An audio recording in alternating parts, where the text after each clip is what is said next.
Good morning, Kelly and Miriam. Well, from those two shootings, that 5-year-old victim and that 17-year-old, both admitted as trauma alert victims here in the emergency room, are now recovering here at the Lee Memorial Hospital. And after those two shootings that happened yesterday that police say are most likely connected, the second one being in retaliation to the first one, and both of them happening in relatively the same area in the intersection of Martin Luther King Boulevard and Veronica Shoemaker, right near Davis Court. That first shooting happening at 4:30 in the afternoon yesterday. Police say one person was shot, suffering non-life-threatening injuries, and it was in the second shooting at 9 o'clock at night, happening in the exact same area, like I said, of right near Davis Court, where 4 people then became the victims of this shooting.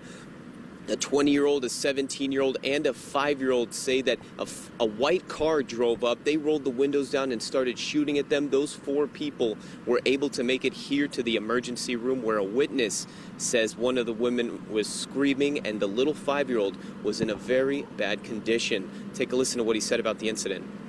A bunch of people came through the door. One lady had blood all over her. She was screaming. There was a young child, probably about 4 or 5 years old. It looked like they were working on him, like as a trauma. And then there was probably about a teenage son that came through the door. He was also on a stretcher, and the other 2 people walked in.